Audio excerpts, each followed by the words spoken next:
ఆపదామపహర్తారం దాతారం సర్వసంపదాం లోకాభిరామం శ్రీరామం భూయో భూయో నమామ్యహం.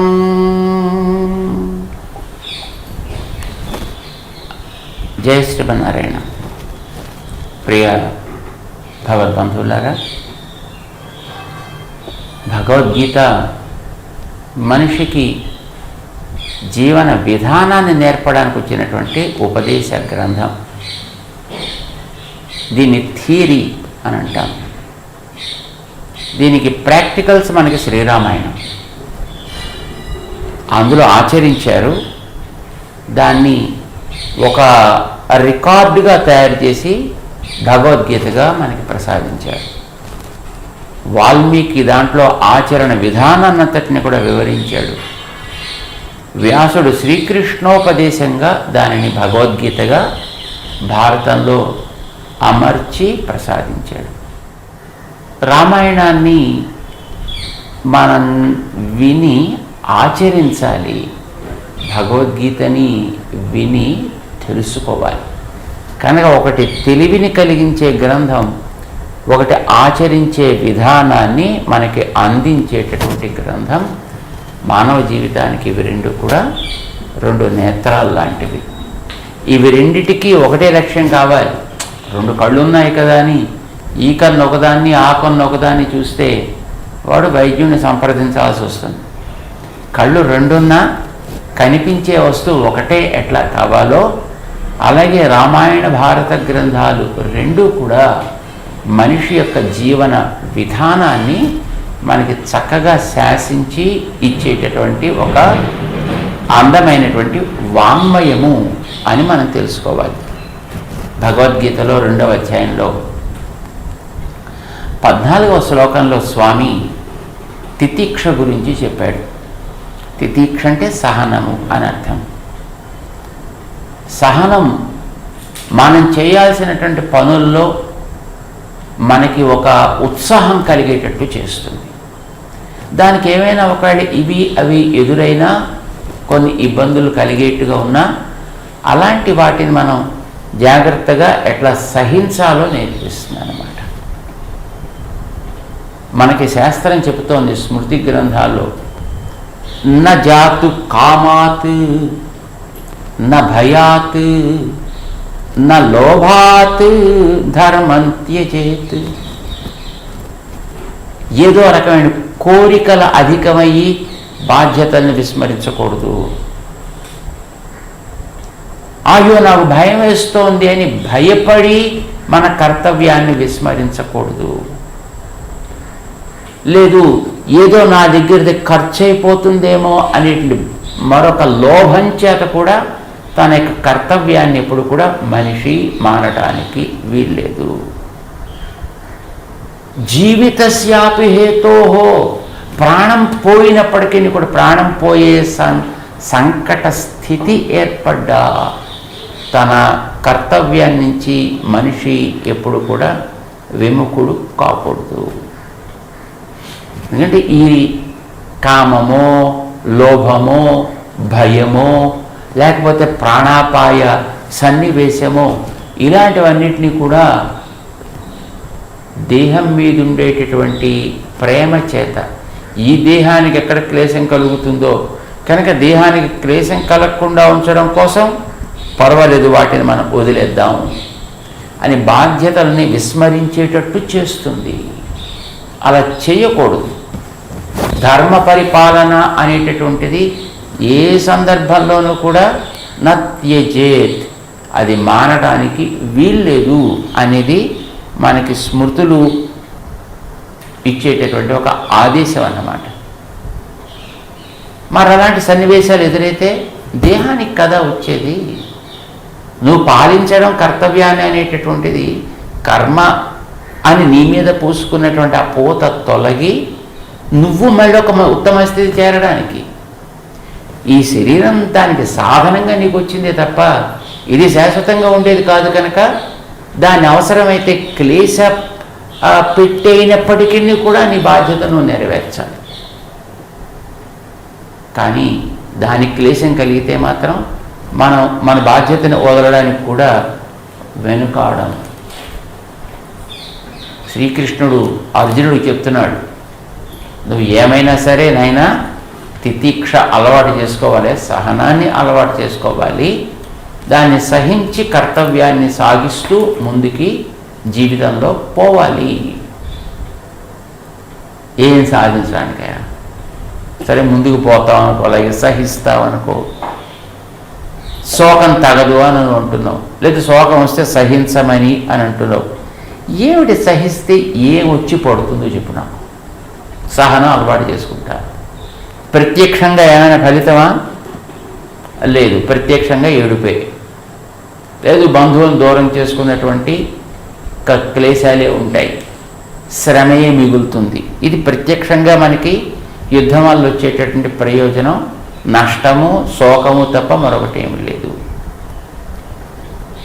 పోనీ పరోక్షంగా ఏమైనా వస్తుందంటావా అంటే, పరోక్షంగా మనం ఎదుర్కొంటూ ఉండేటువంటి ద్రోణుడు, భీష్ముడు లాంటి మహానుభావులయ్యా, పెద్దలు, గురువులు, అలాంటి వాళ్ళతోటి యుద్ధం చేసి వాళ్ళని వధించడం లాంటిది వస్తే అది పాపమే కదా వచ్చేది. అంచేత పరోక్ష ఫలితం, ప్రత్యక్ష ఫలితం లేదు, పరోక్ష ఫలితం. పోని ఏదో తప్పకుండా చేసి తీరాలి అని ఏమైనా నిర్బంధమా? పైగా మానేసి అడవిలో కూర్చుంటే ఎవడేమో చేస్తాడు అంట. లేదా పోనీ సహించి తీరాలి అనేది ఇదేమన్నా నిర్బంధమా? అవసరం లేదు కదా.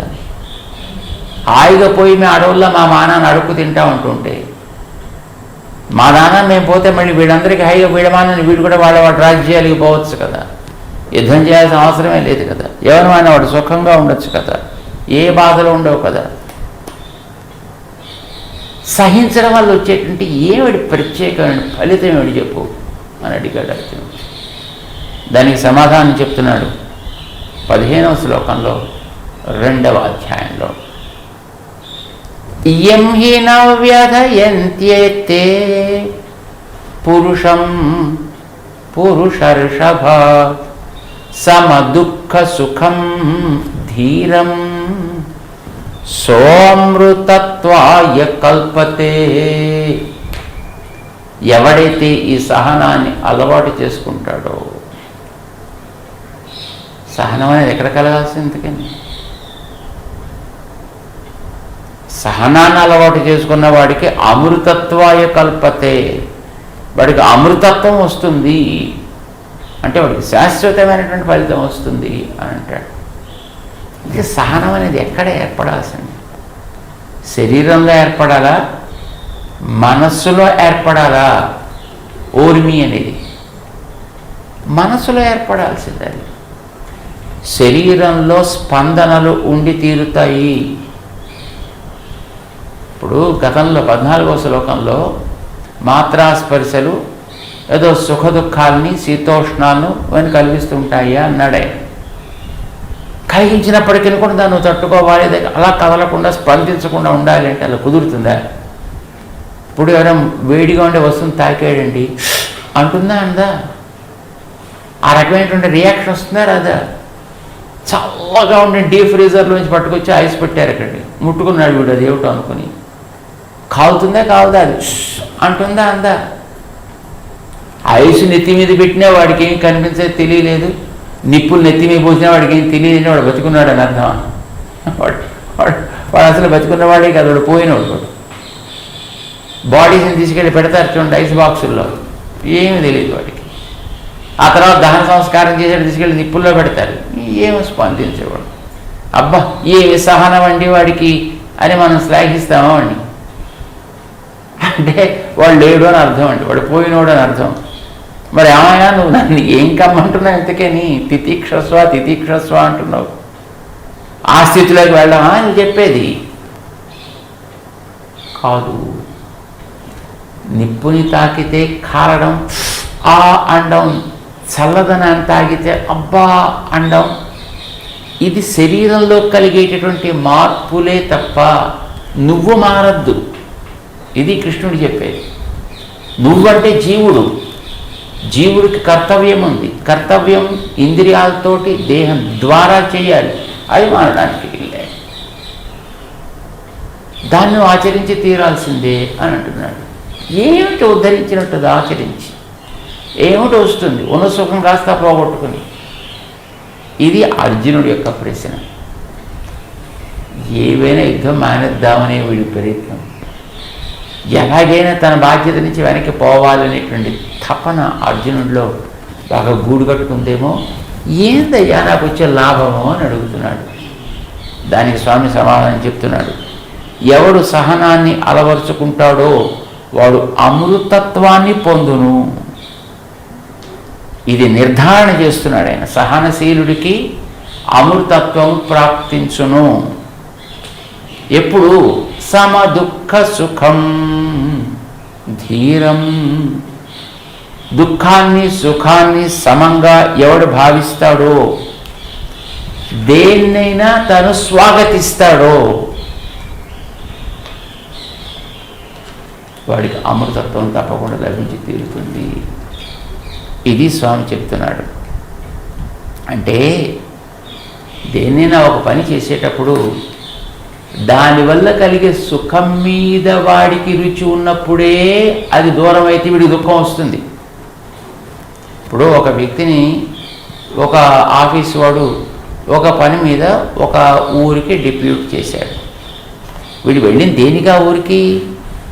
ఊరి అందాన్ని చూడడం కోసం వెళ్ళటం లేదు. వాడు అక్కడ వీడికి నిర్దేశించిన పనిని చేయడానికి వెళుతున్నాడు. పనిని చేయడానికి వెళ్ళినప్పుడు పని మీదే వీడికి ఫోకస్ ఉండాలి, దాని మీద దృష్టి ఉండాలి. సరే, అది చేస్తూ ఉండేటప్పుడు మిగతా చుట్టూ కనిపిస్తూ ఉంటాయి కనుక ఊరి అందం చూస్తాడు, తోటల అందం చూస్తాడు, అక్కడ జలాశయాల అందం చూస్తాడు, ఇవన్నీ ఆస్వాదిస్తాడు, ఫైన్. కానీ అది వదిలిపెట్టి వచ్చేస్తున్నా అంటే అయ్యో అయ్యో అయ్యో నాకు ఇంత అందమైన సన్నివేశం పోతుంది నేడుస్తాడా? వాడు వెళ్ళింది అవి చూడడం కోసమేనా? కాదు కదా. వీడు ఉద్యోగం కోసం వెళ్ళాడు.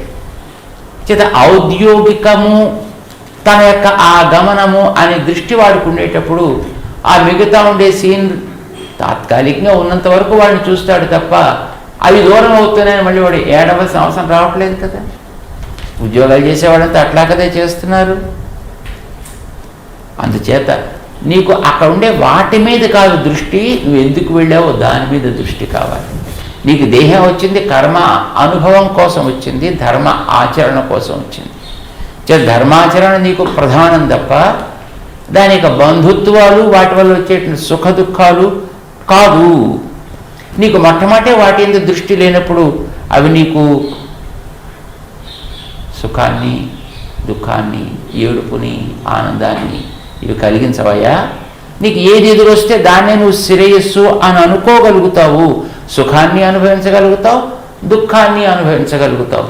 అవి ఎలా ఉన్నప్పటికీ వాటిని తట్టుకోగలుగుతావు.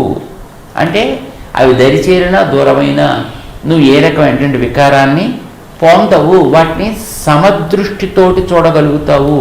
కర్తవ్య నిష్ట నీకుంది కనుక. కర్తవ్య నిష్ట లేనప్పుడు నీకు వాటి మీద దృష్టి ఏర్పడుతుంది.